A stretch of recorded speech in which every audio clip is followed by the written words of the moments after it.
जय हिंद दोस्तों। आज की इस वीडियो में हम लोग सीखने वाले हैं कि बहुपदों का गुणनखंड कैसे करते हैं। हमने यहाँ पर कुल मिलाकर के 3 ठो बहुपद लिया है जिसका गुणनखंड करना है हम लोग को। दोस्तों पहला सवाल है x square plus 4x minus में 12 यानी कि कितना है एक्स स्क्वायर प्लस में 4x माइनस में 12। इस सवाल को एकदम ध्यान से आप देखिएगा क्योंकि आपको बहुत सारी बातों को ध्यान में रखना होता है। जैसे कि अगर यहाँ मैं आपसे पूछूंगा कि एक्स स्क्वायर का गुणांक क्या है, गुणांक का मतलब गुणा में अंक, तो कुछ लोग 2 बोलते हैं। दोस्तों ये वाला 2 गुणांक नहीं है, ये वाला घात है। गुणांक का मतलब होता है कि एक्स स्क्वायर के बगल में कौन सा अंक है, तो एक्स स्क्वायर के बगल में यानी कि गुणा में 1 छुपा है। अगर कुछ भी नहीं होता है तो आपको 1 मानना है। अब दोस्तों आपको पता हो गया कि एक्स स्क्वायर का गुणांक है 1, तो 1 का गुणा कराते हैं 12 में। अब दोस्तों जब 12 गुणा करेगा 1 में तो कितना हो जाएगा, 12 एकम 12, कितना होगा 12 हो गया। अब दोस्तों यहाँ पर चिन्ह है माइनस का, और माइनस का अर्थ होता है घटाना। क्या होता है, घटाना। अब दोस्तों मेन बात शुरू यहाँ पे होता है कि जैसे ही आपको यहाँ पे गुणा मिल गया कितना 12, तो आपको सोचना यह है कि इस 12 का 2 ठो ऐसा खंड करना है कि अगर गुणा करें तो आना चाहिए 12, लेकिन घटाएं। इसी माइनस की वजह से मैं यहाँ पे बोल रहा हूँ घटाने के लिए, यानी कि अगर गुणा करें तो 12 आए, लेकिन घटाएं तो 4 आना चाहिए, वही प्लस में आना चाहिए। अब दोस्तों आपको पता है कि 12 का 2 ठो खंड हो जाएगा 6 गुणा 2, यानी कि जब 6 गुणा करेगा 2 में तो 12 आ जाएगा। और दोस्तों जब 6 में घटाएंगे 2 तो यहाँ पर 4 भी आ जाएगा। अब दोस्तों यहाँ पे +4 है, अगर +4 है तो 6 में 2 घटाएंगे, तो इसको आपको लिखना होगा एक्स स्क्वायर, ये वाला अपने स्थान पे, इस 4 के स्थान पे आपको लिखना है 6x माइनस 2x, यानी कि जो यहाँ पे आया है उसी को लिखना है 6x माइनस में 2x, यानी कि अगर 6x में 2x घटेगा तो 4x बचेगा, कोई फ़र्क नहीं पड़ेगा। और दोस्तों ये वाला -12 अपने स्थान पे, यानी कि जो किनारे किनारे था वो वाला सेम टू सेम रहेगा, लेकिन यहाँ जो बीच में 4x था, इस 4x को हमने यहाँ पर लिख दिया 6x माइनस में 2x। अब दोस्तों आप ऐसा मत कीजिएगा कि 8x में से 4x घटाएंगे तो 4 ना बचेगा, तो ऐसा नहीं करना है, क्योंकि गुणा करने पर आपका यहाँ पे 12 आना चाहिए, लेकिन जब 8 गुणा करेगा 4 में तो आपका 32 हो जाएगा।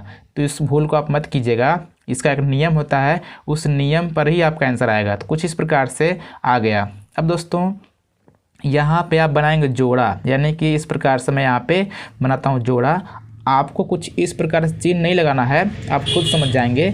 इस प्रकार से आप ऐसे कर सकते हैं, ऐसे ऐसे, तो कोई दिक्कत नहीं है। अब दोस्तों आपको ये देखना है कि इस जोड़ा में कामन किसका है। कामन का मतलब होता है कि कौन कौन सी चीज़ें दोनों मिल रही हैं। अब दोस्तों x दोनों में है, क्योंकि एक्स स्क्वायर का मतलब होता है कि 2 ठो x, यानी कि जब x गुणा किया होगा x से तो x स्क्वायर आता है, ये आपको पता है। अब दोस्तों यहाँ पे 2 ठो x है, यहाँ पे केवल 1 ठो x है, तो आप कह सकते हैं कि जो x है दोनों में है, तो इस x को मैं निकाल लेता हूँ, यानी कि जो कामन होता है उसको बाहर निकालना होता है, कोष्टक के बाहर।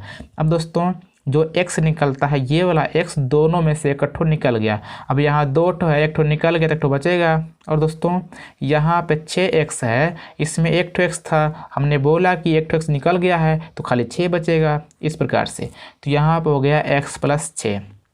अब दोस्तों आपको ये देखना है कि इन दोनों में कामन किसका है। यहाँ पर 2x है, यहाँ पे है 12, तो आप ये कह सकते हैं कि दोनों में x तो नहीं मिल रहा है, लेकिन दोनों मिल जाएगा। अब दोस्तों लेकिन दोनों माइनस भी है, तो काम करते हैं -2 निकालते हैं। अब दोस्तों अगर यहाँ से -2 निकालेंगे तो अगर ये वाला संख्या माइनस रहेगा तो प्लस हो जाएगा, अगर माइनस है तो प्लस हो जाएगा। 2 छक्का 12। अब दोस्तों 2 निकालने का मतलब होता है कि आप ये मत सोचिएगा कि 12 में 2 निकलेगा तो 10 बचेगा, ऐसा नहीं करना होता है, आपको भाग देना होता है। जब 2 से भाग देंगे 12 में तो आपको 6 आएगा। अब दोस्तों अगर आप निकालेंगे माइनस, तो अगर माइनस रहेगा चेंज हो जाएगा प्लस, अगर प्लस होता तो हो जाता माइनस, इस प्रकार से। अब दोस्तों यहाँ पे आप देख सकते हैं कि दोनों का सेम टू सेम मिल गया, x+6 अगर नहीं मिलेगा तो आप समझिएगा कि आपका सवाल कहीं ना कहीं गलत हो रहा है। ये वाला 100% मिलना ही चाहिए। तो इस प्रकार से जैसे ही आपका दोनों मिल जाता है तो आपको इन दोनों के बदले केवल एक ठो लिखना होता है और एक कोष्टक और बनाएंगे, उसमें आपको इसको और इसको लिखना है, यानी कि x-2 को। तो ये आपका हो जाएगा आंसर, यानी गुणनखंड आपका हो गया। अब दोस्तों अब मैं करता हूँ सवाल नंबर दूसरा को। आप तीनों ही सवाल को एकदम आराम से देखिए, उम्मीद है कि आप सीख जाएंगे कुछ इस प्रकार से। अब दोस्तों यहाँ पे हमने बोला है कि x² के गुणांक का गुणा कराएंगे यहाँ पे किनारे वाले, यानी कि अचर पद में। कितना हो जाएगा, 6 दूनी 12। अब दोस्तों यहाँ चिन्ह है प्लस का, तो प्लस का मतलब होता है जोड़। क्या होता है, जोड़। कितना हो गया, 6 दूनी 12 हो गया। अब दोस्तों हमने बोला है कि इस 12 का 2 टुकड़ा ऐसा कीजिए कि गुणा करें तो 12 आए, लेकिन जोड़ दें तो आपका -8 आना चाहिए। अब दोस्तों यहाँ पर जाएगा 6 दूनी 12। कितना हो जाएगा, 6 दूनी 12। अब दोस्तों अगर 6 गुणा करेगा 2 में तो 12 हो जाएगा, लेकिन अब आप बोलेंगे कि जोड़ने पर कैसे कैसे 8 आएगा। अब दोस्तों आप कह सकते हैं कि जोड़ने पर 8 तो आ जा रहा है, 6 दूनी 8, लेकिन आपको लाना है -8।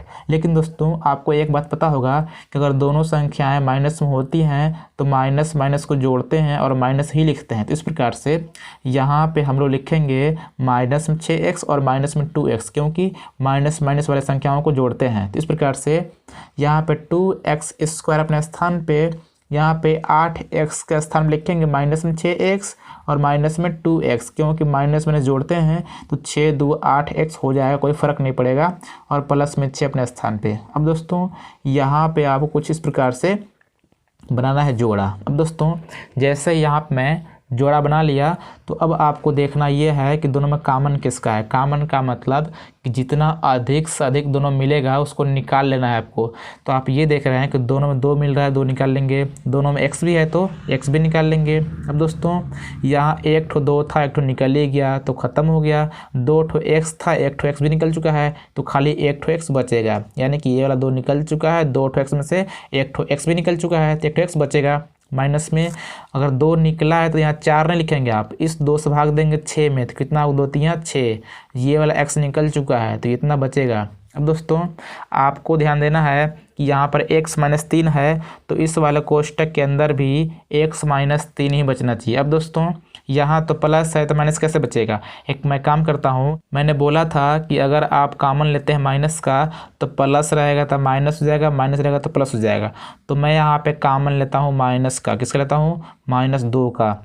अगर आप -2 का लेंगे तो यहाँ माइनस है तो ये वाला हो जाएगा प्लस में x, और यहाँ प्लस है तो हो जाएगा माइनस में 3। अब दोस्तों यहाँ दोनों मिल गए तो दोनों के बदले लिखेंगे 1 ठो और 1 ठो कोष्टक में इसको और इसको लिखेंगे। कितना हो जाएगा, 2x -2। दोस्तों उम्मीद करता हूँ कि इस सवाल को भी आप आसानी तरह से हल करना सीख गए होंगे। अब देखते हैं सवाल नंबर तीसरे को। x² माइनस में 8x प्लस में 16। दोस्तों इसका गुणांक 1 है तो 16 एकम 16 होगा। अब आपको ये सोचना है कि 16 का 2 ठो खंड ऐसा करें, गुणा करें 16 आए, लेकिन जोड़ दें तो 8 आना चाहिए। तो 4 चौको 16 होता है, अगर 4 गुणा करेंगे 4 में 16 आ जाएगा, लेकिन दोस्तों अगर 4 4 जोड़ेंगे तो आपका 8 हो जाएगा। तो इस प्रकार से यहाँ आपको लाना है -8। तो काम करेंगे दोनों लिखेंगे माइनस में, यानी कि माइनस में 4x माइनस में 4x, तो माइनस माइनस जोड़ेंगे तो माइनस माइनस माइनस ही होता है, और 4 तरह 8x हो जाएगा और प्लस में 16। तो इस प्रकार से इसे कॉमन लेके आप यहाँ पे हल कर लेंगे। दोस्तों उम्मीद है कि अब आप यहाँ से हल कर लेंगे। दोस्तों यदि ये वीडियो आपको पसंद आई हो तो इस वीडियो को प्लीज़ लाइक करके चैनल को सब्सक्राइब कर बेल आइकन प्रेस कीजिए। मिलते हैं किसी और वीडियो में, तब तक नमस्कार, जय हिंद।